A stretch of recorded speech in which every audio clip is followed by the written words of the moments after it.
امام بخاری نے نا فیصلہ کیا کہ نیشاپور میں جا کے مدرسہ بناتا ہوں۔ امام مسلم آپ کے شاگرد ہیں جنہوں نے مسلم شریف لکھی ہے، فرماتے ہیں جب نیشاپور امام بخاری آئے تو اتنا بڑا استقبال ہوا کہ میں نے اتنا بڑا استقبال دیکھا نہیں کبھی۔ امام بخاری نے وہاں مدرسہ بنایا، ہزاروں طالب علم آنے لگے، لیکن ایک منہ دیکھ دیکھ کے بندہ تھک بھی تو جاتا ہے نا۔ شروع میں بڑے ذوق سے لوگ آتے ہیں، پھر انہیں کمزوریاں نظر آنی شروع ہو جاتی ہیں۔ بچے سالن نہیں کھاتے، 4 دن ایک ہی روز کھانا پڑے تھے، پھر آہستہ آہستہ فرنٹ پہ بیٹھنے والے اینڈ پہ بیٹھنے لگ جاتے ہیں، ماحول بدل جاتا ہے۔ امام بخاری کے خلاف سازشیں ہونے لگی۔ میں کسی عام آدمی کی بات نہیں کر رہا، پھر کہتا ہوں اس بندے کی بات کر رہا ہوں جنہوں نے قرآن پاک کے بعد وہ کتاب لکھی جسے امت نے سب سے صحیح کتاب بیان کیا۔ امام بخاری کے خلاف لوگ اتنے ہوئے، بادشاہ کو جا کے شکایتیں لگائیں، اور بادشاہ نے کہا آج کے بعد کوئی بخاری کے مدرسے میں درس میں حدیث پڑھنے نہ جائے۔ امام مسلم کہتے ہیں اتنا بڑا استقبال بھی میں نے دیکھا، اتنا بڑا استقبال میں نے کبھی نہیں دیکھا، اور وہ حال بھی میں نے دیکھا کہ امام بخاری پڑھانے والے تھے اور میں اکیلا پڑھنے والا تھا۔ ساری عمر ہی آٹا گد ہے، لکھاں کیتے نہیں پیڑے، اب وقت آیا ہی تے محمد بخشا کوئی نہیں ہو بیٹھا نیڑے۔ کدھر گئے عشق کے دعوے، کدھر گئے وفا کے جذبے، کدھر گئے وہ غلامی کی باتیں، کہاں گئے وہ لوگ جنہوں نے کہا تھا کہ ساتھ جئیں گے ساتھ مریں گے، تا دم آخری وفا کریں گے۔ چلے جاتے ہیں لوگ، معیار بدل جاتا ہے، سوچ بدل جاتی ہے، کہانیاں بنا لیتے ہیں، ذہن بنا لیتے ہیں۔ امام بخاری نے نیشاپور چھوڑ کر ارادہ کیا کہ میں بخارا چلا جاؤں، اپنے شہر۔ سنو یہ درد کی داستان ہے لوگوں، سنو، اس بندے کی بات کر رہا ہوں جس کا نام جپتی ہے دنیا۔ امام بخاری بخارا ہے، پھر بڑا استقبال ہوا، پھر بہت بڑا مدرسہ بن گیا۔ یہ وہ بندہ ہے جن کے بارے میں نبی پاک علیہ السلام فرماتے ہیں اسے میرا سلام کہنا۔ یہ وہ شخص ہے کہ شیخ ابو زید کہتے ہیں میں نے خواب دیکھی تو حضور نے فرمایا مجھے کب تک شافعی کی کتابیں پڑھتے رہو گے، میری کتاب کیوں نہیں پڑھتے؟ یا رسول اللہ صلی اللہ علیہ وسلم میں صدقے جاؤں، قربان جاؤں، میں لفظوں پہ بھارو جاؤں، سونے آپ کی کتاب کون سی ہے؟ فرمایا بخاری شریف پڑھا کرو، وہ میری کتاب ہے۔ جن کی لکھی کتاب کو میرے محبوب کہے میری کتاب ہے۔ بخارے میں بڑا استقبال ہوا، لیکن پھر بخارے کے سربراہ نے کہا، سردار نے کہا، خالد بن زہلی جو امیر تھا بخارے کا، امام بخاری کا تو خیال تھا میں اپنے شہر آ گیا ہوں، اس نے کہا جی میرے بچے کو گھر آ کے پڑھایا کریں۔ آپ فرمانے لگے یہ نبی پاک کی حدیثیں میں نے رسوا نہیں کر سکتا، جہاں سارے لوگ بیٹھتے ہیں تیرا بچہ بھی وہاں بیٹھے۔ لوگوں کو پتہ ہی نہیں لوگ کس طرح کی سازشیں کرتے ہیں۔ اس نے کہا جی ٹھیک ہے میں اپنا بچہ بھیج دوں گا، پر جس وقت میرا بچہ کلاس میں ہو اور کوئی بھی نہ ہو، اکیلا ہو میرا بچہ۔ امام بخاری فرمانے لگے اگر کوئی اور آ کے کہے کہ میں نے بھی حضور کی حدیث سنی ہے تو میں کیسے منع کروں؟ ساروں کے بیچ بیٹھ کے پڑھے، یہ حضور کے دین کا فیض ہے، یہ بڑا وسیع ہے، جو آئے گا ملے گا۔ اس نے آپ کے خلاف فتوے لینے شروع کر دیے۔ ہاں جانے کب مار دے کوئی مجھے کافر کر کے، شہر کا شہر مسلمان بنا بیٹھا ہے۔ فتوے لینے شروع کر دیے، امام بخاری کے خلاف سازش ہوئی، حکم ہوا کہ بخاری تو بخارا چھوڑ جا، یعنی اپنے وطن سے نکل جا۔ اپنے وطن میں بے وطن ہو گئے امام بخاری، نیشاپور والوں نے نکالا تو بخارا آئے۔ اس نے حکم دیا تو امام بخاری بخارا سے نکلے، آنکھوں میں آنسو ہیں، لے سجنا اساں توڑ نہیں بائی، اساں جان دیتی رات تیرے، ارادہ کیا سمرقند جا کے ڈیرا لگاتا ہوں، حضور کی حدیثیں تو پڑھنی سننی ہے نا۔ یارو بڑی تکلیف میں آ جاتے ہیں کئی دفعہ دیندار لوگ، بڑی اپنے بھی کئی دفعہ اپنے بھی شکایت کر دیتے ہیں، اپنے بھی پیچھے پیچھے ہونے لگتے ہیں۔ آپ یقین کریں کئی دفعہ دل کرتا ہے یار سارے باتیں کرتے تیری نہیں بنتی تھی، تو نہ کرتا۔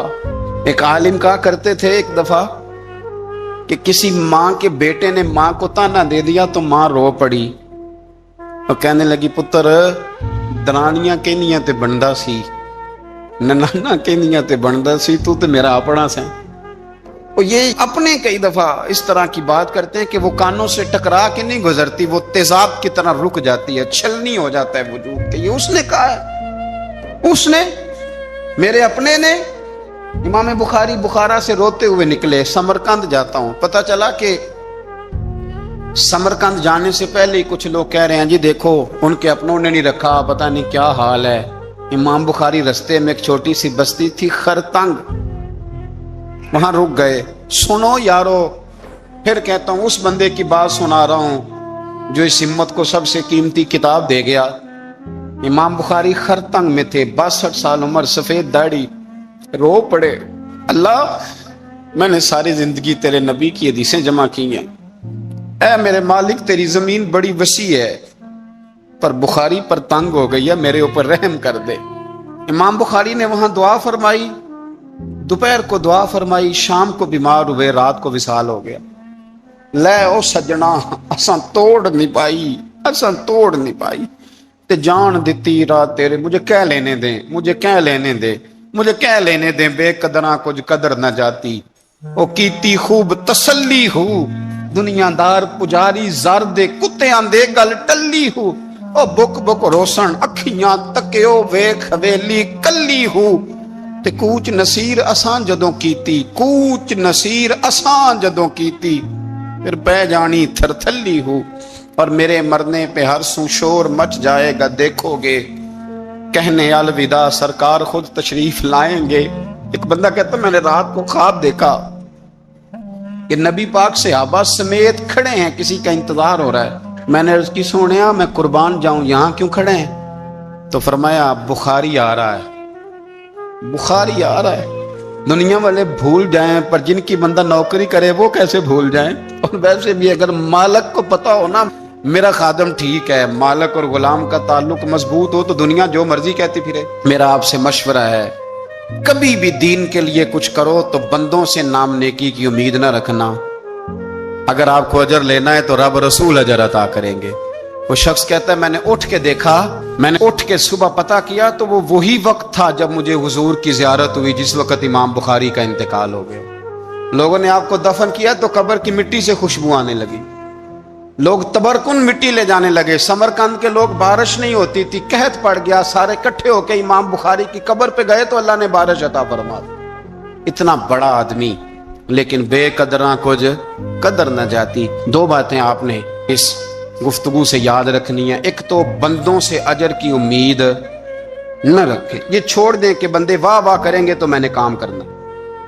آپ غریب کی مدد بھی کریں، آپ نیکی بھی کریں، آپ خیر بھی کریں، اداروں سے، مسجدوں سے، مدارس سے بھی پیار کریں، لیکن واہ واہ کی توقع بندوں سے، اور اگر رب اور رسول نے ایک دفعہ بھی واہ واہ کر دی نا تو پھر واہ بلے بن جائے گی، پھر کیا بات ہے۔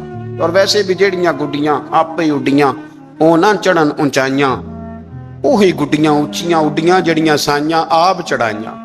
اس لیے ایک بات تو یہ کہ اجر اللہ رسول سے امید، اور دوسری بات یہ یاد رکھ لیں کہ سونا وہی ہے جو سونے کی باتیں کرتا ہے، میٹھی بات اسی کی ہے جو مدینے والے کی حدیث بیان کرتا ہے۔ سرکار کی باتیں یاد رکھیں، سرکار کی باتیں کریں۔ یہ تلخ وقت چل رہا ہے، کڑوا وقت ہے، پر یارو باتیں میرے نبی کی یاد کرو، ان میں بڑا ہی مزہ ہے۔ اللہ تعالیٰ امام بخاری کے درجے بلند کرے اور اللہ تعالیٰ ہمارے حال پہ رحم کرے۔ کبھی 10 منٹ عادت ہو جائے نا دعا مانگنے کی علیحدہ سے رات کو، حضور نے فرمایا جو فرض نماز کے بعد دعا مانگے اللہ اس کی قبول کر لیتا ہے۔ نبی پاک صلی اللہ تعالی علیہ وسلم نے فرمایا اللہ مسافر کی دعا قبول فرماتا ہے۔ حضور نے فرمایا اللہ مظلوم کی دعا قبول فرماتا ہے۔ حضور نے فرمایا بیمار سے دعا کراؤ اللہ اس کی دعا قبول فرماتا ہے۔ میرے نبی پاک نے فرمایا ماں باپ جب بھی اولاد کے لیے ہاتھ اٹھائیں، ویسے تے بلے شاہ تو آسمانی اڈدیاں ہی پھڑ دیں، جڑا گھر بیٹھا انہوں پڑھیا ہی نہیں۔ حضور فرمانے لگے ماں باپ جب بھی اولاد کے لیے دعا فرمائیں اللہ ان کی دعا کو قبول کرتا ہے۔ آپ اپنا تعلق بنائیں، دعا کے ساتھ، عبادت کے ساتھ، مصلی کے ساتھ رشتہ بنائیں، استغفار پڑھیں۔ صلاح الدین ایوبی صلیبی جنگوں میں تھے، رات کو مسجد اقصی میں نماز پڑھی تو پریشان تھے۔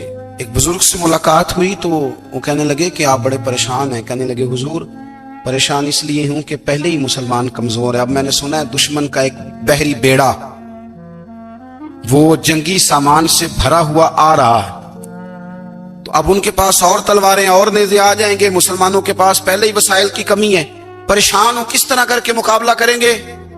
یہ بات کہتے ہی صلاح الدین ایوبی نے بزرگوں سے کہا حضور آپ بھی دعا کرنا، دعا کی بڑی طاقت ہے۔ میرے نبی پاک نے فرمایا دعا مومن کا ہتھیار ہے، دعا مومن کا حضور نے فرمایا تقدیر کو سوائے دعا کے کوئی چیز نہیں بدل سکتی۔ دعا مومن کا ہتھیار ہے، یہ کافر کے پاس کوئی نہیں، یہ ہتھیار ہے مومن کا۔ اللہ کرے آپ کو سمجھ آئے، پھر سنیں، کئی بار کہہ چکا ہوں یہ ہتھیار ہے۔ کافر کے مقابلے میں جو تیرے پاس سب سے بڑا ہتھیار ہے وہ دعا ہے۔ دعائیں کرانی چھوڑ دی، کرنی چھوڑ دی، لینی چھوڑ دی۔ حضرت سیدنا انس بن مالک رضی اللہ تعالیٰ عنہ فرمایا کرتے تھے میں نے وہ رنگ دیکھا ہے جب حضور دعا مانگتے تھے اور حضور کی مقدس آنکھوں میں آنسو بھی ساتھ ہی بہا کرتے تھے، میں نے وہ انداز دیکھا۔ تو صلاح الدین ایوبی بزرگ سے کہنے لگے آپ بھی دعا کیجیے، اور خود رونے لگے اور سر سجدے میں رکھ کے رونے لگے، اور عشاء سے لے کر فجر تک روئے، خوب روئے۔ صبح وہ بزرگ آئے تو صلاح الدین ایوبی کا خوبصورت اور ہنستا ہوا چہرہ دیکھا، کہنے لگے آپ بڑے خوش ہیں، رات تو میں نے بڑے روتے ہوئے دیکھا تھا۔ تو کہنے لگے حضور وہ جو بحری بیڑا آ رہا تھا نا وہ پانی میں ڈوب گیا ہے، اب وہ نہیں آ رہا، ابھی خبر آئی ہے تو میں بڑا خوش ہوں۔ بزرگ کہنے لگے اٹھ سینے سے لگ، اور سن ایک بات، وہ بحری بیڑا پانی میں نہیں ڈوبا، وہ تیرے آنسوؤں میں ڈوب گیا ہے۔ وہ جو تو رات رویا ہے نا رب کریم کی بارگاہ میں، تو وہ ڈوب گیا ہے۔ بھائی اپنا مصلے کا، عبادت کا، وظائف کا، اللہ اللہ کا سلسلہ اس کو مضبوط کرے، اپنی دعاؤں کے تعلق کو مضبوط کرے۔ دعائیں بڑے انقلاب برپا کر دیتی ہیں۔ ہم تھوڑے تھوڑے نا جب سے خشک ہوئے ہیں نا، خشک، اور میری تو جماعت ہی صوفیاء کی جماعت تھی، ہم تو داتا علی اجمیری کی جماعت سے، ہم تو خواجہ اجمیری کی جماعت سے، ہم تو شیخ احمد فاروق سرہندی کی جماعت سے، ہم تو صوفیاء کی جماعت۔ ہماری جماعت نے بھی وہ تعلق جو ہمارے بزرگوں نے بنایا تھا۔ بزرگ اللہ کے قریب کیسے جاتا ہے؟ ہمارے یہاں نا بہت سارے لوگ کہتے ہیں جی نظر ہو گئی تو کام ہو گیا۔ بھائی جو بخاری مسلم میں طریقہ ہے نا اللہ کا قرب پانے کا، وہ تو نفل ہے۔ نبی کریم علیہ الصلوۃ والسلام نے فرمایا بندہ نفلوں کے ذریعے رب کے قریب جاتا ہے، اور اتنا قریب جاتا ہے کہ پھر اللہ اس کی زبان بن جاتا ہے، اللہ اس کی آنکھیں بن جاتا ہے، کان بن جاتا ہے، ہاتھ اور پیر بن جاتا ہے۔ تو یہ تو عبادت ہے، یہ تو اللہ کی بارگاہ کی حاضری ہے جو آپ کو اللہ کے قریب کرے گی۔ نماز کو اہمیت دے کے ادا کریں، نمازیں موبائل بند کر کے ادا کریں۔ لیکن نا کچھ لوگ کہتے ہیں مجھے ٹائم نہیں ملتا نماز کا، تو میں کہتا ہوں یہ آپ نے بڑی جرت کی بات کی ہے۔ مجھے کو میرا پیر بھائی کہہ دینا میرے پاس ٹائم نہیں آپ کو ملنے کا، تو میں کہتا ہوں آج کے بعد آنا ہی نہ۔ تو کیا سمجھتا ہے تو بہت بڑا آدمی ہے، تیرے پاس ٹائم نہیں ہے اور ہمیں ملنے کا ٹائم، موج کر۔ آپ نے اللہ رسول کو کہہ دیا ٹائم نہیں۔ اور عجیب فلسفہ ہے نا، کہا جائے نماز پڑھنے آؤ تو کہتے ہیں کپڑے ٹھیک نہیں، اور کہا جائے کہ آؤ ذرا دعوت پہ چلے تو کہتے ہیں ایک منٹ ٹھہر میں کپڑے بدل کے آیا۔ نماز کے لیے کہا تو کہتا ٹھیک نہیں، دعوت کے لیے کہا تو کہتا میں ذرا تیاری کر لوں، یوں جانا مناسب نہیں۔ یہ معاملہ ٹھیک نہیں۔ رب تو فرماتا ہے کہ جب تو مسجد میں آ تو زینت اختیار کر کے آ، خوب ذوق سے دعا مانگے، خوب شوق سے نماز پڑھیں، خوب استغفار کا مزاج بنائیں۔ آپ لوگوں کے بیچ رہ کے سکھ حاصل کرنا چاہتے ہیں، لیکن آپ کو پتہ ہے کئی مہینے غار حرا میں رہنا بھی مدینے والے محبوب کا طریقہ ہے۔ ہر سال اعتکاف بیٹھنا الگ سے، یہ بھی حضور کا طریقہ ہے۔ مسجد نبوی کے اندر دروازہ کھلتا تھا نبی کریم کا، پر گھر کے اندر نفل پڑھے نبی پاک، اور حضور فرماتے ہیں کچھ نفل نماز گھر میں بھی پڑھا کرو، گھر کو قبرستان نہ بناؤ۔ ہمارا گھر اللہ کے ذکر سے آباد ہوگا۔ ہمارے ہاں انسان چونکہ انسانوں سے مل کے زندگی گزارتا ہے، اور اللہ تعالیٰ نے انسانوں کو درجوں کے تعلق سے فضیلت بھی عطا فرمائی ہے۔ کسی کو بیٹا بنایا ہے تو کسی کو باپ بنایا ہے، کسی کو چھوٹا بھائی بنایا تو کسی کو بڑا بھائی بنایا۔ اللہ تبارک و تعالیٰ نے درجوں کے تعلق سے فضیلت دی، استاد بنا دیے، بزرگ بنا دیے، عالم بنا دیے، اللہ نے فضیلت دی۔ ایک فضیلت وہ ہے جو اللہ نے دی، اور کچھ خیال لوگوں کا اپنا ہے کہ مجھے فضیلت ملنی چاہیے، میرا اعزاز ہونا چاہیے۔ اس میں پھر یہ ہوتا ہے کہ ایک تو انسان اس ارادے کی بنیاد پر کمزور ہو جاتا ہے، ایسی حرکات بھی کر جاتا ہے جس پر اس کا دل اور اس کا ضمیر اسے ملامت کرتا ہے، لیکن اسے شہرت چاہیے ہوتی ہے، وہ بھاگتا پھرتا ہے۔ کئی دفعہ یوں بھی ہوتا ہے کہ مقصود چونکہ شہرت ہوتی ہے، مقصود چونکہ دنیا داری ہوتی ہے، تو پھر دوسروں کو تکلیف دیتا ہے، وہ زبردستی عزت مانگنا، لوگوں کو تکلیف میں مبتلا کرنا، اور خیال کرنا، مطلب دو قسم کے داماد ہوتے ہیں، ایک داماد وہ ہوتا ہے جس کے بارے میں پتہ ہوتا ہے کہ پھڈا بہت زیادہ ڈالتا ہے، چائے بھی لیٹ ملے تو شور کرتا ہے۔ تب وہ سسر جو ہے وہ اپنے بچوں کو اگر کسی موقع پر اس صاحب نے آنا ہو تو بٹھا کر کے پہلے کہہ دیتے ہیں کہ مہربانی کرنا اس شریر کا ذرا خیال رکھنا، 2 دن گزر جائیں بیاہ کے یا کسی اور تقریب کے تو ذرا سکون رہے گا، اس کا خیال رکھنا۔ دوسرا جو ہے وہ نفیس آدمی ہے، اس کو کوئی پریشانی نہیں، اس کو پتہ ہے کہ روٹی گھر بھی ملتی ہے، یا میں مہمان آیا ہوں تو اب اس کے رشتہ دار وہ کہہ رہے ہوتے ہیں کہ اس کی خیر ہے، یہ تکلیف نہیں دیتا۔ اب یہ جو صاحب ہیں یہ کہتے ہیں جناب میں نے ہر چیز کھینچ کے رکھی ہوئی ہے، میں جاتا ہوں تو سب کچھ سیدھا ہو جاتا ہے۔ وہ بھائی آپ کے شر سے بچ رہے ہیں لوگ، آپ جو اذیت دیتے ہیں اس سے بچ رہے ہیں، آپ کو عزت نہیں دے رہے۔ عزت تو وہ دوسرے کو مل رہی ہے جس کے بارے میں کہا جا رہا ہے کہ یہ اچھا آدمی ہے، یہ تکلیف نہیں دے رہا۔ تو ہم نے عزت کے حصول کے لیے، شہرت کے حصول کے لیے، اپنا آپ دکھانے کے لیے اپنے آپ کو کمزور کرنا شروع کر دیا۔ بہت ساری جگہوں پر یوں محسوس ہوتا ہے کہ یہ آدمی شاید منت کرے گا اور شاید یہ ہاتھ باندھے گا کہ مہربانی کرو میرا بھی نام لے لو کسی طریقے سے، اور بڑے بڑے لوگوں کو یہ بیماری لگ جاتی ہے۔ اللہ تعالیٰ نے مالی طور پر، علمی طور پر قوت بخشی ہوئی ہے، اعزاز دیا ہے، لیکن وہ اس خوف کا شکار ہیں کہ میری عزت نہیں ہے، کچھ 4 بندے میرا نام لے لیتے نا۔ ایک حدیث پاک ہے، اس کو یاد رکھیں، نبی کریم علیہ وآلہ وسلم نے ارشاد فرمایا کہ جو بندہ دنیا میں شہرت کا لباس پہنے گا اللہ تعالیٰ اسے ذلت کا لباس پہنا دے گا۔ یہ بخاری مسلم کی حدیث۔ کیا مطلب ہے اس کا؟ کہ وہ جس رستے پہ چل رہا ہے نا کہ میں یہ کام بھی کروں تاکہ میرا نام ہو جائے، یہ کام بھی کروں میرا نام ہو جائے، فلانا بھی کروں تو میرا نام ہو جائے، چونکہ مقصود نام ہے، اس نے لباس پہن لیا ہے شہرت کا، ارادہ کر لیا ہے شہرت کا۔ مانا یہ کہ اس نے اپنے اوپر طاری کر لی ہے، جس طرح لباس پورے وجود پہ ڈھانپ لیتا ہے اس طرح اس نے شہرت ہی شہرت اپنے اوپر طاری کر لی ہے، تو پھر رب اسے رسوا کر دے گا۔ دیکھیں میں آج جو بات خاص کر کے عرض کرنا چاہ رہا ہوں، میں یہ سمجھتا ہوں کہ اس میں زیادہ دینداروں کو ضرورت ہوتی ہے بچنے کی۔ ایک بندہ اس نے حج کیا ہی نہیں تو اس نے حفاظت کیا کرنی، لیکن جس نے حج کیا ہے اس نے اپنے حج کی حفاظت بھی کرنی۔ ایک صاحب یہ ہیں کہ جنہوں نے دین کا نام لیا ہی نہیں، اور ایک وہ صاحب ہیں جنہوں نے یہ کہا ہے کہ میں باشرہ ہوں، میں امامے والا ہوں، میں داڑھی والا ہوں، میں کرتے والا ہوں، میں فلاں صاحب ہوں۔ تو آپ بجائے اس کے کہ بغیر داڑھی والے پر طنز کر رہے ہیں، آپ نے اپنے آپ کو محفوظ کرنا ہے، ان چیزوں کی آپ نے حفاظت کرنی۔ دیندار لوگوں کی تو اب ساری چیزیں اس طرح ہائی لائٹ ہونے لگی ہیں، دکھاوا ہونے لگا، یعنی دعا مانگ رہے ہیں تو فوٹو الگ ہے، نماز پڑھ رہے ہیں تو فوٹو الگ ہے، یعنی آنسو کسی شخص کے آ گئے، کسی شیخ کے، کسی پیر صاحب کے، تو وہ آنسوؤں پر فوکس کر کے لوگوں نے اس کو بھی بیچا میڈیا پہ، فلانا آدمی رو پڑا، فلانے آدمی نے رلا دیا۔ یہ تو اللہ کے ساتھ رشتہ ہے بندے کا، اب اس کو بھی فار سیل کریں گے، اس کو بھی۔ حضرت عمر فاروق رضی اللہ تعالیٰ عنہ مسجد میں تشریف لائے تو ایک صاحب بیٹھ کر بڑے زور سے رو رہے تھے، لوگوں کے بیچ اللہ کو منا رہے تھے، درد کی بات کر رہے تھے، سوز کی بات کر رہے تھے، اللہ معاف کر دے، اور تڑپ رہے تھے، اور مجمع بڑا تھا اور ہر آدمی پلٹ پلٹ کے انہی کی جانب دیکھتا تھا۔ تو سیدنا فاروق اعظم رضی اللہ تعالیٰ عنہ نے آج جلال نہیں فرمایا، آج پیار فرمایا۔ اس کے قریب گئے، جب وہ فارغ ہو گیا اس کو تھپکی دی، فرمانے لگے یہ جو تم نے لوگوں کے بیچ بیٹھ کے کیا ہے نا، اور تیری داڑھی آنسوؤں سے بھر گئی ہے، یہ 2 قطرے آنسوؤں کے تو اکیلے میں بیٹھ کے بہا دیتا تو رب تیرے اوپر خاص رحمت کا نزول فرما دے۔ کو ضروری ہے کہ یہاں جو ہے تو نے بتانا ہے کہ میں بڑا مطلب عاشق رسول ہوں اور میں نے جناب بڑے آنسو بہائے ہیں، نعت شریف پہ آ جائے، رونا تو آ گیا، کنٹرول نہیں ہے، وہ تو آ گیا۔ اور اب تو باقاعدہ پریکٹس کی جاتی ہے کہ پڑھنے والے نے بھی رونا ہے اور سننے والے نے بھی رونا ہے۔ نہ کریں یہ کام۔ اگر آپ کا مزاج دکھاوے کا بن جائے گا، آپ کی طبیعت دکھاوے کی بن جائے گی، ذہن دکھاوے کا بن جائے گا، پھر آپ تنگ ہوں گے۔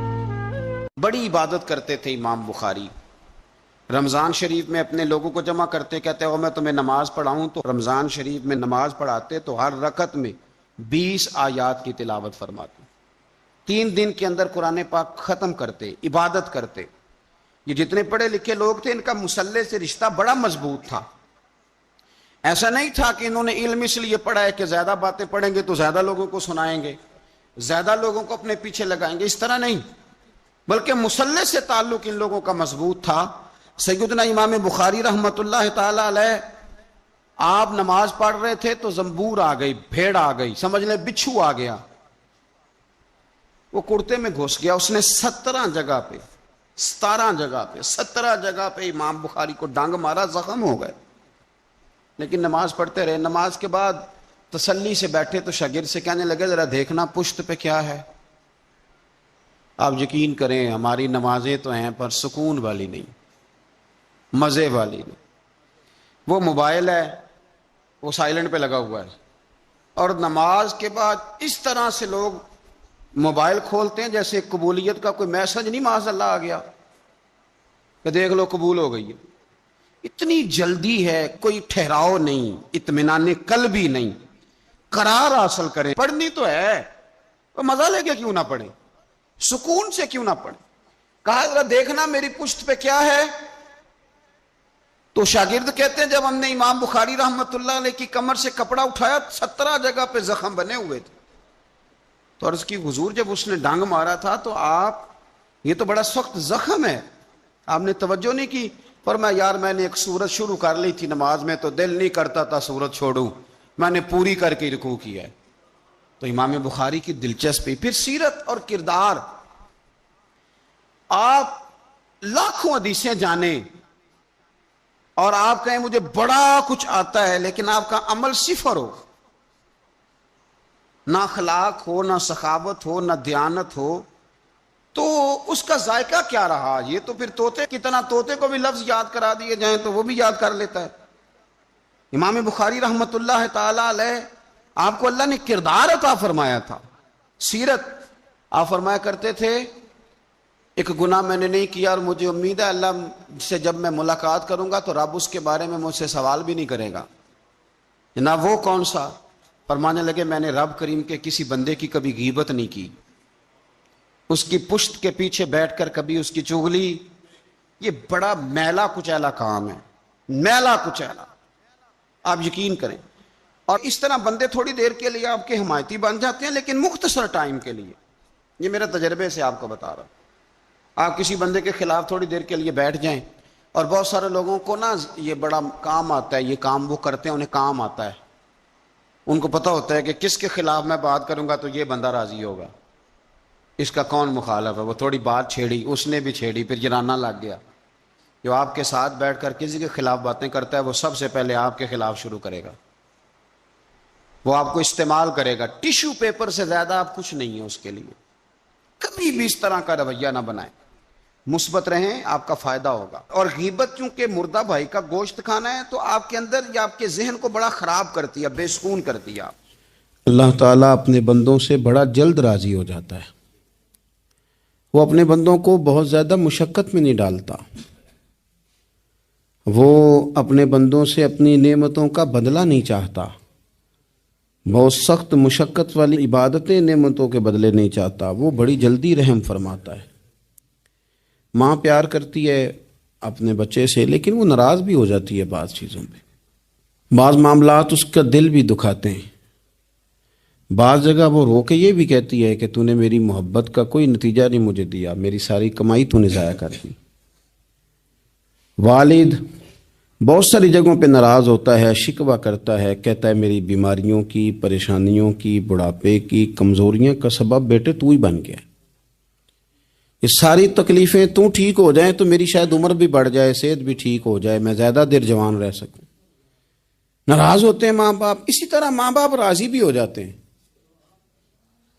وہ بڑی جلدی راضی ہو جاتے ہیں۔ میں اکثر کہتا ہوں کہ والد کو راضی کرنے میں 5-7 منٹ لگ جاتے ہیں، اماں تو 1.5-2 منٹ میں راضی ہو جاتی ہے، ابا جی کو 5-7 منٹ لگتے ہیں، کئی دفعہ کہنا پڑتا ہے، کوئی دلائل دینے پڑتے ہیں، لیکن والدہ کے لیے تو کچھ بھی نہیں، آپ نیرا جا کے پیروں میں بیٹھ ہی جائیں، کچھ بھی نہ کریں، آپ پورا روئیں، نہ رونے والا منہ ہی بن جائے تو اماں تو نرم ہی نرم ہے، جس وقت جو مرضی آپ کرا لیں ہو گیا۔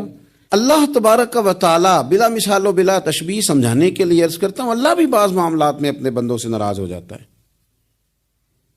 وہ کہتا ہے میں تکبر کرنے والوں کو پسند نہیں کرتا، وہ کہتا ہے فسادی پسند نہیں ہیں، وہ فرماتا ہے کہ راہوں میں کجی کرنے والے پسند نہیں ہیں، وہ فرماتا ہے کہ بدعہدیاں کرو گے تو میں صبح قیامت تم سے سوالات کروں گا۔ اللہ تبارک و تعالیٰ بہت ساری چیزوں کو ناپسند کرتا ہے، ناراض ہو جاتا ہے، بلکہ نبی پاک صلی اللہ تعالی علیہ وسلم نے فرمایا تم بات کرتے کرتے کوئی ایسا جملہ بول دیتے ہو کہ رب اتنا ناراض ہوتا ہے کہ تمہیں پتہ بھی نہیں ہوتا، تمہارے لیے جہنم کا فیصلہ کر دیتا ہے۔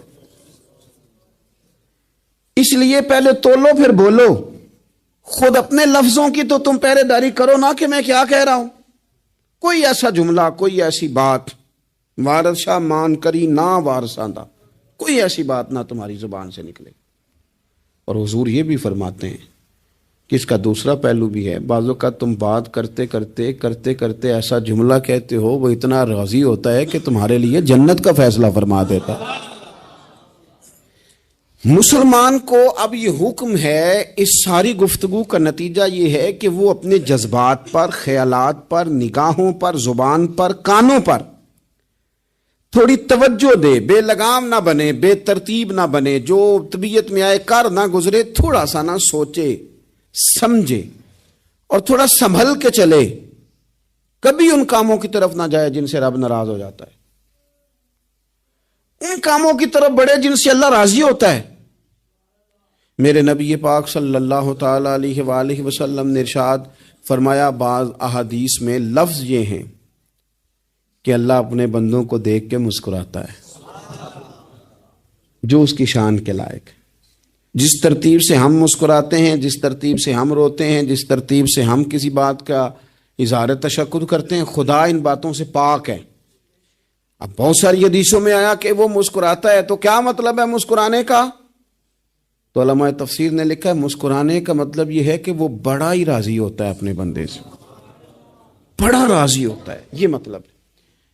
ایک تو مسکرانے کا مطلب یہ کہ وہ بڑا راضی ہو گیا، وہ مسکرا دیا اپنے بندے پہ، اور ایک اس کا معنی خود نبی پاک صلی اللہ تعالی علیہ وسلم نے بیان فرمایا۔ مسند امام احمد بن حنبل میں حدیث ہے، حضور سید عالم علیہ السلام سے صحابہ نے پوچھا یا رسول اللہ شہید تو بڑے لوگ ہوتے ہیں، شہیدوں میں افضل کون ہے؟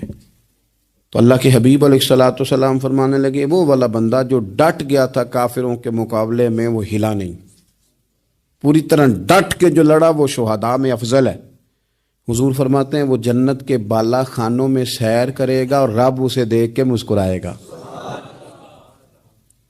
رب اسے دیکھ کے مسکرائے گا، اللہ تعالیٰ مسکراتا ہے اسے دیکھ کے۔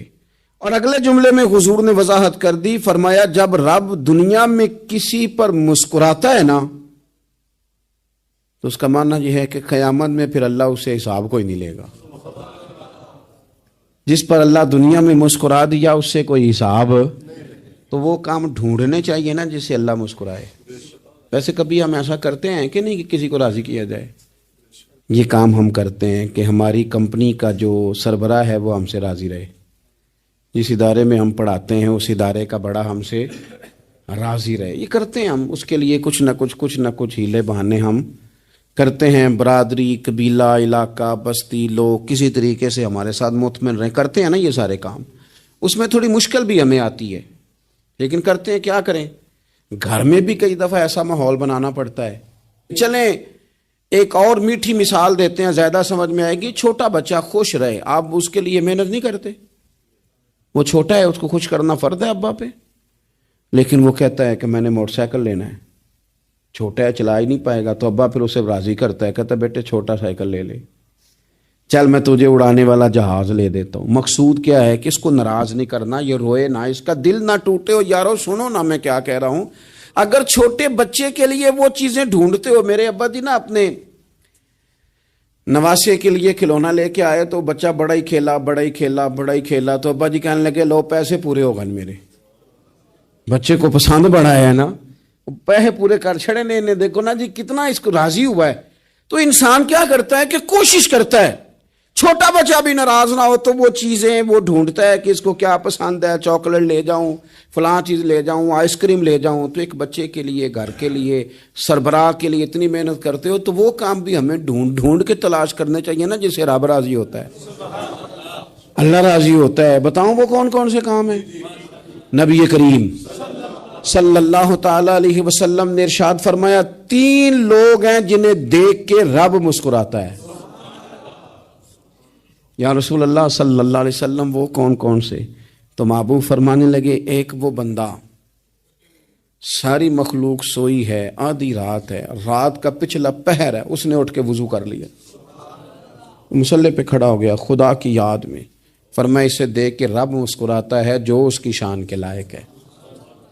مسکراتا ہے اللہ. یہ تو سونے کا ٹائم تھا، یہ تو گہری نیند آنے کا وقت تھا، رات کا پچھلا پہر. رات پوے تے بے درداں نو نیند پیاری آوے تے درد منداں نو یاد سجن دی ستیاں وی آن جگاوے. اور ساون کی کالی راتوں میں جب بوندا باندی ہوتی ہے، وہ راتوں کو اٹھ اٹھ روتے ہیں جب خلقت ساری سوتی ہے. اللہ مسکراتا ہے. اور سننا میرے بھائی، میرے نبی پاک صلی اللہ تعالی علیہ وسلم فرماتے ہیں جب مسلمان نماز کے لیے صفیں بناتے ہیں نا، ترتیب لگ رہی ہوتی ہے، اب اللہ کی بارگاہ میں کھڑے ہوں گے، قیام کریں گے، رکوع کریں گے، سجود کریں گے. فرمایا جب مومن صفیں بناتے ہیں تو رب دیکھ کے مسکراتا ہے. مسکراتا ہے. کمال ہو گئے عروج بندگی کا جب بندے کو دیکھ کے رب مسکرائے. خدا بندے سے خود پوچھے بتا تیری رضا کیا ہے، مسکراتا ہے. اور میرے نبی پاک علیہ السلام فرماتے ہیں جب مجاہد جہاد کے لیے صفیں سیدھی کرتے ہیں. آج تو یہ رب کے نام پہ مرنے ہی آ گئے. یہ صفوں میں کھڑے ہوں گے، ترتیب سے لڑیں گے، ترتیب سے گلا کاٹیں گے کافروں کا یا شہادت لیں گے. فرمایا جب جہاد کے لوگ صفیں بناتے ہیں تو رب انہیں دیکھ کے مسکراتا ہے. کتنے نصیبوں والا وہ بندہ ہے جسے دیکھ کے مسکرا دیا. او یار کبھی تیرا بیٹا تیرے سامنے مسکرائے نا چھوٹا تو تیرا دل باغ باغ ہو جاتا ہے. تیری ماں بیمار کسی ایک دن صحیح طرح ہنس پڑے تو طبیعت خوش ہو جاتی. مجھے بتاؤ نا جس کا رب بھی اسے دیکھ کے ہنس پڑے، جو اس کی شان کے لائق ہے، کیا اس بندے کے نصیبیں ہیں، کیا اس کے مقدر ہیں. آپ اس مقام پر اپنے آپ کو لائیں. اب دیکھیں نا یہ حدیث آپ نے سن لی. اب ہم نے نا اس طرح صفحے نہیں بنانے جس طرح ساری دنیا. اب ذرا صفحے بھی شوق سے بنائیں گے. اب ذرا تھوڑا سا شوق پیدا کریں گے. بھئی یہ تو میں وہ کام کرنے لگا ہوں جسے دیکھ کے رب مسکراتا ہے.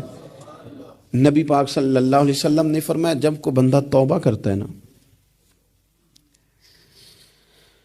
ہم توبہ کا رٹا لگاتے ہیں، یا اللہ میری توبہ یا اللہ. اور توبہ کا تو مطلب یہ ہے کہ پچھلے گناہوں سے پکی توبہ، آج کے بعد یہ غلطی نہ کرنے کا پکا وعدہ. تو نے ساری شب برات رو کے گزاری ہے، بتا سویرے جھوٹ جوڑنے کا ارادہ ہے تیرا؟ آج کے بعد رشوت تو نہیں نہ لے گا، ملاوٹ تو نہیں نہ کرے گا، یہ توبہ ہے. اور اگر سارے کام اسی طرح کرنے تو پھر یہ توبہ کا رٹا ہے، جتنا مرضی لگاؤ. حضرت علی بن ربیعہ رضی اللہ تعالیٰ عنہ فرماتے ہیں میں مولا علی کے ساتھ تھا، مقام حرہ کی طرف جا رہے تھے. حضرت علی نے ہاتھ اٹھا کے دعا مانگی ہماری تعلیم کے لیے، ورنہ حضرت علی ہم صحابہ کو محفوظ عن الخطا تو مانتے ہیں نا. ہاتھ اٹھا کے کہا اے اللہ ہمارے گناہ بخش دے، تیرے علاوہ کوئی معاف کرنے والا نہیں. اور پھر حضرت علی آسمان کی طرف دیکھا اور دیکھ کے نا حضرت علی بن ربیعہ کو تو مسکرائے. حضرت علی بن ربیعہ کہنے لگے حضور مسکرائے کیوں ہو؟ فرمانے لگے ایک دن میں حضور کے ساتھ اسی طرح آیا تھا، اسی طرح حضور نے دعا فرمائی تھی ہماری تعلیم کے لیے، اور پھر حضور مجھے دیکھ کے مسکرائے تھے اور فرمایا جب کوئی بندہ رب کی بارگاہ میں اس طرح استغفار کرتا ہے تو رب مسکراتا ہے اور مسکرا کے فرماتا دیکھ لو میرے بندوں کو پتا ہے کہ میرے علاوہ معاف کرنے والا کوئی نہیں. انہیں پتا ہے. تم اس کی بارگاہ میں رجوع تو لاؤ، آؤ تو صحیح دو آنسو لے کر. اقبال کہتے ہیں کہ موتی سمجھ کے شان کریمی نے چن لیا، قطرے دو گرے میرے ار کے انفال کے. 2 میں نے آنسو بہائے تھے تو اس کے کرم نے تو موتی سمجھ کے چن لیے. سنو نا حضور اس استغفار کو اللہ کو یار رات کو توبہ کر کے سونا چاہیے. ہمیں کچھ غلطیاں ہم کرنا نہیں چاہتے پر ہم سے ہو جاتی ہیں، کچھ دل ہم توڑنا نہیں چاہتے پر وہ ٹوٹ جاتے ہیں، ہماری مجبوری ہوتی ہے ٹوٹ جاتے ہیں. رات کو اس کی بارگاہ میں ہاتھ باندھ کے کشکول طلب دراز کر کے خوب استغفار پڑھنا چاہیے کہ مالک بندے ہیں نا کیا کریں. نفس کا ساتھ ہے، دنیا کا ساتھ ہے، خواہشات نفسانیہ، مالک معاف کر دے، درد سے توبہ، رسم نہ ہو، کہانی نہ ہو، لفظ نہ ہو، جملے نہ ہو، اور جناب ایسے لوگوں کے بیچ بڑے ہاتھ باندھ کے اور بڑا کوئی ضرورت نہیں، آپ اکیلے اپنی چارپائی پہ بستر کے اندر منہ دے کے بھی درد سے کہیں گے نا معاف کر دے تو وہ تو مہربانی بڑا ہے۔ میرے نبی پاک صلی اللہ علیہ وسلم مثال دیتے ہیں، فرمایا ایک آدمی صحرا میں جا رہا، صحابہ سے حضور خطاب کر رہے ہیں، فرمایا ایک آدمی صحرا میں جا رہا تھا، اس نے اپنی اونٹنی پہ کھانا پانی پیسے ہر چیز رکھی ہوئی تھی، صحرا تھا بہت بڑا، درمیان صحرا کے گیا تو تھوڑا سا سستانے کے لیے آرام کرنے کے لیے اونٹنی سے نیچے اترا، اب اس نے اونٹنی کی لگام اونٹنی کی نکیل اپنے سرہانے کے نیچے رکھی، ہاتھ کے ساتھ پکڑی اور سو گیا۔ تھوڑی ہی دیر کے بعد جب اس کی آنکھ کھلی تو دیکھا اونٹنی غائب ہے۔ صحرا میں وہ پیدل نہ آگے جا سکتا ہے، نہ پیچھے جا سکتا ہے، نہ دائیں نہ بائیں، کھانے کو روٹی نہیں، پینے کو پانی کا قطرہ نہیں، تھوڑا ادھر بھاگا ادھر بھاگا، تھک گیا۔ کریم محبوب فرماتے ہیں وہ پوری طرح نڈھال ہو گیا اور مایوس ہو گیا، معاذ اللہ، مایوس ہو کے دوبارہ اسی جگہ آ کے لیٹ گیا جہاں پہلے لیٹا تھا، انتظار کرنے لگا کہ اب موت ہی آئے گی، آخری وقت ہے، اب نہ میں پیدل یہ صحرا کراس کر سکتا ہوں، نہ پیچھے جا سکتا ہوں، نہ کھانا ہے نہ پانی ہے، سوائے موت کے کوئی سہارا نہیں۔ حضور فرماتے ہیں وہ رستے میں دوبارہ لیٹ گیا، اچانک اس نے رخ بدلا تو اونٹنی سامنے کھڑی تھی۔ حضور نے صحابہ سے پوچھا بتاؤ نا اسے بھلا کتنی کو خوشی ہوگی؟ یا رسول اللہ جسے نئی زندگی مل گئی ہے۔ آپ دیکھیں نا سارے ڈاکٹروں نے کہہ دیا کہ اس کے تو گردے معدہ جگر ہر چیز ختم ہے، گھر لے جاؤ خدمت کرو، ہر طرف پریشانی ہے۔ وہ بندہ بھی سمجھ گیا ہے کہ آخری وقت آ گیا، کل جاؤں پرسوں جاؤں، تیاری ہو گئی، سب لوگ آ گئے، باہر والے بھی آ گئے، یہ ماحول ایک عجیب رنگ اختیار کر گیا۔ اچانک ایک ڈاکٹر نے آ کے کہا نہیں نہیں غلطی لگ گئی تھی۔ مجھے بتائیے انداز کیا ہوتا ہے؟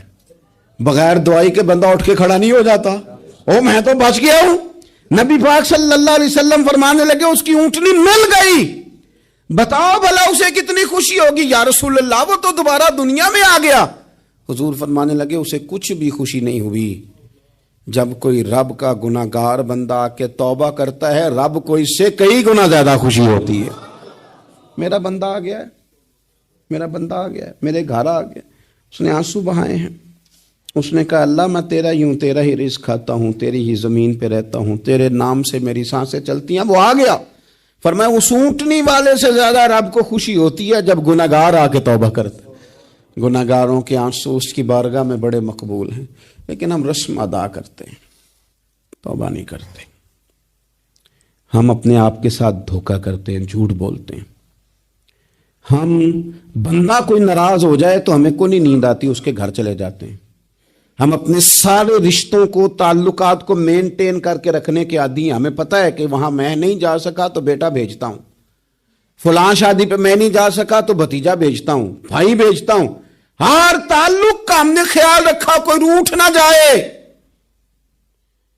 لیکن کمال ہے نا یہ نہیں سوچا کہ اگر رب روٹھ گیا تو جب وہ روٹھ جائے نا تو سارے رشتے بھی بندے کے پاس موجود ہوں تو کوئی کارآمد نہیں ہوتا، پھر کروڑوں روپیہ جیب میں ہوں تو ڈاکٹروں کی دوائیاں اثر نہیں کرتی۔ وہ روٹھ جائے تو پھر انسان اس طرح سے پھسلتا ہے کہ بڑے بڑے اس کے پاس دروازے ہوتے ہیں پر کسی جگہ اس کا ہاتھ نہیں لگتا۔ خدا را خیال کریں، دنیا روٹتی ہے تو روٹھ جائے، رب رسول ناراض نہ ہونے پائیں، اس کا خیال کریں۔ حضور فرماتے ہیں وہ مسکراتا ہے، اسے خوشی ہوتی ہے جب کوئی اس کا بندہ اس کی طرف رجوع کرتا ہے۔ میرے عزیزو، رسول پاک صلی اللہ تعالی علیہ وسلم نے ان لوگوں کے تذکرے کیے جنہیں دیکھ کے رب مسکراتا ہے۔ ہم نا گناہگاروں پر بھی فتویٰ دینے میں جلدی کرتے ہیں اور نیکی پر بشارت دینے میں بھی جلدی کرتے ہیں، حالانکہ یہ ہماری ذمہ داری نہیں۔ پتہ نہیں اللہ تعالیٰ کس کو کب توفیق توبہ دے کے اپنے قریب کر لے، لیکن بڑی جلدی ہے، بڑی جلدی فتویٰ دینے میں۔ اور یہ فتویٰ صرف مفتیوں کا نہیں رہ گیا، یہ میری طرح کے آپ کی طرح کے ڈھیروں لوگ ہیں جنہوں نے جیبوں میں فتوے ڈالے ہوئے۔ بھئی آپ نے کیوں ذمہ داری لے لی ہے جنت میں داخل کرنے کی اور نکالنے کی؟ یہ تو میرے رب کریم کا کرم ہے، وہ جس کو چاہے جب چاہے جتنا چاہے عطا کرے۔ لیکن کچھ لوگ نا بڑے پکے ہو گئے ہیں کہ شاید جو میں سوچ رہا ہوں وہی درست ہے. کبھی کبھی کچھ چیزیں عجیب بھی ہوتی ہیں، لہذا خدا کی رحمت پر بھروسہ کر کے بات کرنی چاہیے. اپنی مرضی کے فتوے نہیں داغنے چاہیے. وہ دیکھو جی فلانا بندہ یوں کر رہا ہے، آپ کو پتہ ہی نہیں پوری بات کا، آپ کو علم ہی نہیں پوری بات کا. حضرت بہاءاللہ نقشبند بخاری رحمت اللہ علیہ فرماتے ہیں میں حج کرنے گیا تو وہاں میں نے ایک آدمی کو کروڑوں کا کاروبار کرتے دیکھا تو میرے دل میں خیال ہے یہاں بھی اللہ اللہ کرنی چاہیے تھی، دنیا داری کر رہا ہے. لیکن فرماتے ہیں حج سے فارغ ہوئے تو میں نے دیکھا وہی بندہ سارا کچھ رب کی بارگاہ میں خیرات کر رہا ہے اور سینکڑوں غریب حاجی ہیں جن کو پورے خرچے دے رہا ہے. تو میں نے وہیں اپنی سوچ سے توبہ کی کہ میں کہاں تھا. بڑی جلدی کھڑے نہ ہو جائیں. حضرت حسن بصری رحمت اللہ تعالی علیہ ارشاد فرماتے ہیں کہ میں دریا کے کنارے گیا تو وہاں میں نے ایک شخص کو دیکھا، وہ اپنی ایک خاتون کی گود میں سر رکھ کے بیٹھا اور قریب ایک بوتل بھی پڑی ہے. میرے دل میں معاذ اللہ خیال آیا کہ دیکھو کس انداز میں ایک عورت کے ساتھ یہ ہے اور پاس بوتل بھی پڑی ہے، جانے شراب ہے. کہتے میں سوچ ہی رہا تھا کہ اچانک کی کشتی آ رہی تھی دریا میں، وہ ہج کو لے کھائے، کشتی میں 4-5 لوگ تھے، وہ دریا میں ڈوبنے لگے. وہ آدمی تیزی سے اٹھا، دریا میں چھلانگ لگائی، پہلے ایک کو نکالا، پھر دوسرا نکالا، پھر تیسرا نکالا. ایک بندہ رہ گیا، کہنے لگا حضور مجھے تو آپ نے گناہگار سمجھا ہے، میں تو بڑے غلط انداز میں یہاں بیٹھا ہوں، آپ نے جو سوچا چلیں گے چوتھا بندہ آپ نکالنا ہے. کرے نا یہ کام، کرے نا یہ کام. بڑے بھولے بھالے بڑے اللہ والے، ریاض آپ کو بس ہم ہی جانتے ہیں. اتنی جلدی فتویٰ. حضرت حسن بصری فرماتے ہیں میں پشیمان ہوا، میں نے کہا مجھے تیرنا نہیں آتا، تو دیر نہ کر چوتھا ڈوب نہ جائے. پھر اس نے چھلانگ لگائی، چوتھا بھی نکال لایا اور کہنے لگا حضرت آپ نے جلدی کی سوچنے میں، یہ بی بی میری ماں ہے اور یہ سرکے کی بوتل ہے. ہم ماں بیٹے کا یہ مشغلہ ہے کہ یہ وہ جگہ ہے جہاں آ کے لوگ مسافر اترتے ہیں اور یہاں سے کسی کا گھر 100 میل ہے، کسی کا 200 میل ہے. ہم صبح سرکہ کھجوریں روٹیاں لے کے یہاں آتے ہیں، مسافروں کی نوکری کرتے ہیں، کوئی پریشان ہو تو مدد کرتے ہیں. حضرت خواجہ حسن بصری فرماتے ہیں میں نے معافی مانگی، ان سے بھی مانگی، رب سے بھی مانگی. انہوں نے مانگ لی نا بزرگ تھے، پر ہم کو نہیں تیار مانگنے کو. ہم ہر وقت بدگمانیاں، وہ فلانا فلانے جرم کرتا تھا میں اسے اب کیسے نیک مان لوں. بھائی اب وہ نمازی ہے، خدا کے گھر آتا جاتا ہے، اب اللہ کی بارگاہ میں حاضر ہوتا ہے. جب رب نے معاف کر دیا تو بھی سوچ بدل جا. سنیں حضور کیا فرماتے ہیں. نبی پاک صاحب الاخلاق صلی اللہ تعالی علیہ وسلم فرماتے ہیں، مسند امام احمد بن حنبل دیکھیے، فرمایا رب اس وقت بڑا ہی مسکرائے گا جب قاتل بھی جنت میں جائے گا، مقتول بھی جنت میں جائے گا. یا رسول اللہ مقتول تو گیا، یہ قاتل کیسے چلا گیا؟ حضور فرماتے ہیں جائے گا، اور جائے گا اور رب مسکرائے گا جو اس کی شان کے لائق ہے. یا رسول اللہ کس طرح؟ تو نبی پاک صلی اللہ علیہ وسلم فرمانے لگے اس نے ایک مومن کو قتل کیا تھا، وہ شہید ہو کے جنت میں چلا گیا. اب اللہ نے بعد میں اسے توبہ کی توفیق دے دی. پہلے اس نے کلمہ پڑھا، پھر یہ میدان میں اترا، کافروں سے لڑا، یہ شہید ہوا، رب نے اسے بھی جنت دے دی. قاتل بھی جنت میں، مقتول بھی جنت میں. اور بات اتنی انوکھی ہے کہ رب دیکھ کے مسکرا رہا ہے جو اس کی شان کے لائق ہے. ہم جلدی میں ہیں، ہم انتظار نہیں کر رہے کہ شاید توبہ کر جائے، ہم انتظار نہیں کر رہے. لیکن میرے عزیز اتنی جلدی نہ کریں. سوچوں کا صاف ہونا. آپ کسی نفسیات کے ڈاکٹر کے پاس چلے جائیں، اسے کہیں ٹینشن بڑی ہے. میں ان کے مضامین پڑھتا رہتا ہوں، وہ سب سے پہلا سبق آپ کو یہ پڑھائیں گے کہ اچھا سوچا کریں.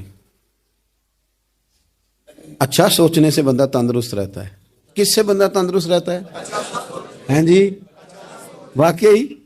یعنی اس والے پڑوسی کے بارے میں بھی اچھا سوچنا ہے، گھر میں اس والے کے بارے میں بھی، چھوٹے بھائی کے بارے میں بھی اچھا سوچنا ہے، اور بڑے کے بارے میں بھی اچھا ہی سوچنا ہے.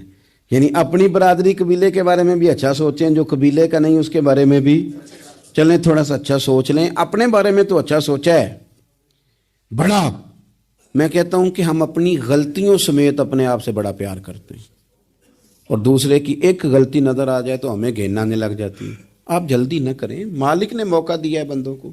نہ وہ کسی کا رزق چھین رہا ہے نہ سانسیں چھین رہا ہے، وہ اپنی زمین پہ چلنے بھی دے رہا ہے، رہنے بھی دے رہا ہے۔ تو جب اس نے موقع دیا ہے آپ بھی تھوڑا موقع دیں، اللہ بڑا کریم ہے، دروازے کھولے گا، اس کے بندے اس کی بارگاہ تک پہنچیں گے۔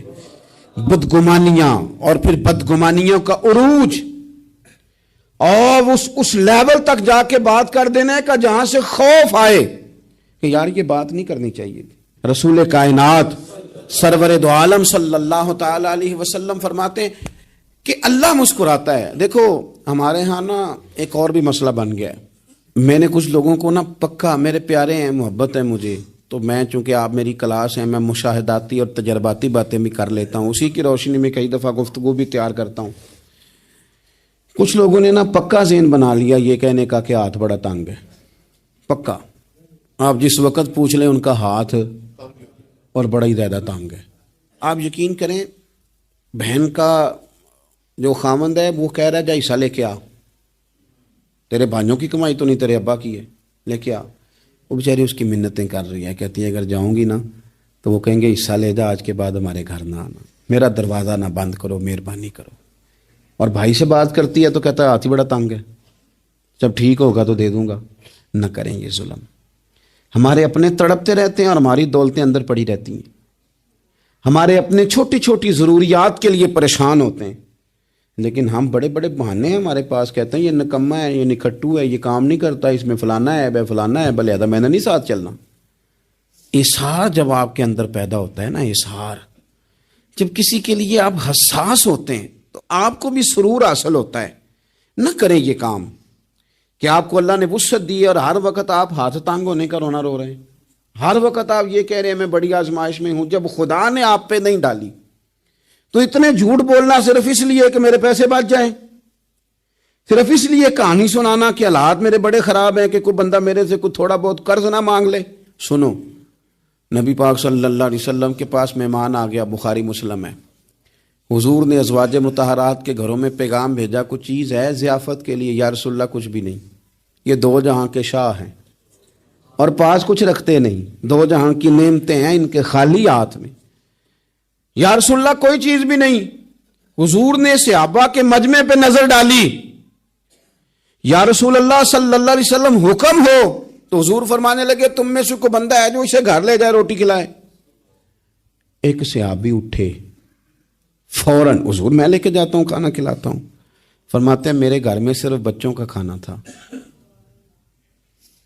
یہ نہیں کہ فریزر بھرا ہوا ہے نعمتوں سے، صرف بچوں کا کھانا، یہ نہیں کہ کسی کو دیکھ کے اپنی ہنڈیا پہ برتن دے لیا، صرف بچوں کا کھانا۔ کہتے ہیں گھر گیا، بیوی سے کہا کیا کیفیت ہے، کہنے لگی بچوں کی روٹی ہے۔ میں نے کہا بچے سلا دے،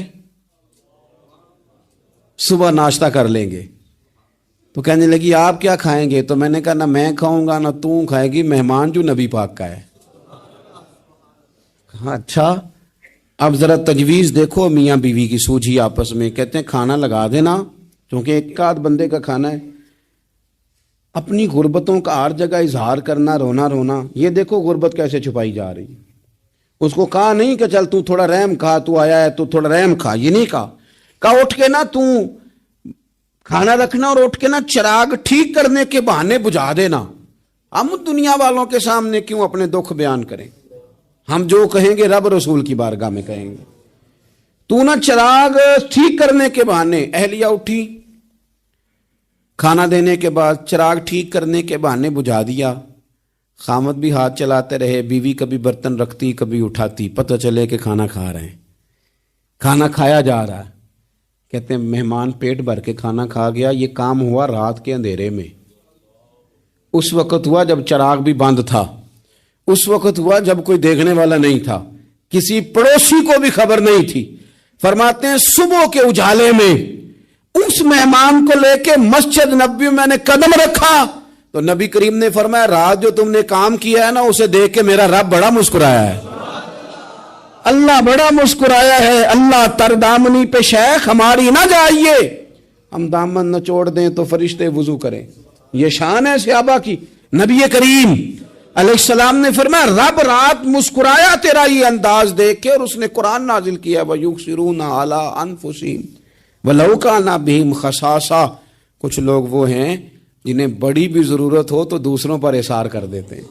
قربانی دے دیتے ہیں. رب مسکرایا ہے, اندر پیسے رکھے ہوئے ہیں, اندر پیسے رکھے ہوئے ہیں, اور بہن آ کے منت کر رہی ہے کہ بھائی حالات بڑے خراب ہیں, تھوڑی سی مہربانی کر. تو کہتے ہیں بہن پردہ یہ ہے بس. کیسے بتاؤں تجھے حالات, تجھے کیا بتاؤں, کام کتنی مشکل سے چلتا ہے, یہ پردہ یہ بس. بہرحال اگر تو نے کہا ہے نا 50,000 تو میں زیادہ نہیں, کوئی 20 کو دے دوں گا تجھے, وہ بھی خاصی نیکی کر کے, وہ بھی بتا سکھا کے.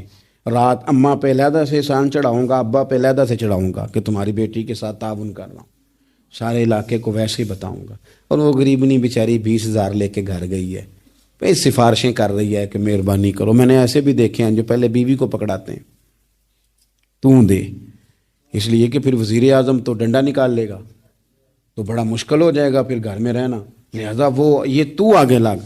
یہ کیا لہجہ ہے آپ کا, یہ تو کسی کو بھی دیں تو چھپا کے دینے کا حکم ہے, کسی کو بھی دیں تو ہمیں حکم یہ ہے کہ سیدھے ہاتھ سے دینا ہے, الٹے کو خبر. اور یہ جو بالکل ہی اپنے ہیں ان پر تو پردہ پوشی آپ کے لیے ویسے ہی ضرورت تھی. میرے عزیز, رب مسکراتا ہے. میرے نبی پاک علیہ السلام نے یہ اعمال ہمیں بتائے جن پر اللہ مسکراتا ہے, خوش ہوتا ہے. اور بعض لوگوں کو حضور نے نامینیٹ کیا. حضرت سعد بن معاذ رضی اللہ تعالیٰ عنہ عظیم صحابی تھے. یہ وہ خوبصورت صحابی ہیں جن کے جنازے کو کندھا میرے نبی پاک نے عطا فرمایا, حضور نے کندھا عطا فرمایا. کمال ہو گئی. نرخ بازار محبت کا انوکھا ہی ہو گیا, خود خریداروں میں شامل آ کے مولا ہو گیا. حضور نے کندھا دیا. حضرت سعد بن معاذ رضی اللہ تعالیٰ عنہ کا جب جنازہ اٹھا, ان کی والدہ رو پڑی, بڑے درد سے روئی. ماں تھی نا, ان کی آواز جب حضور تک گئی تو نبی پاک نے فرمایا آنسوؤں کو روک لے, آواز کو کم کر لے. تیرے بیٹے کی تو جب روح پرواز ہوئی ہے تو رب مسکرایا ہے. جس کے آنے پہ رب راضی ہو مسکرا دے جو اس کی شان کے لائق ہے. یہ تو وہ لوگ ہیں کہ جن کے جانے پر نا رب, وہ کسی نے کہا تھا کہ میرے مرنے پہ ہر سو شور مچ جائے گا, دیکھو گے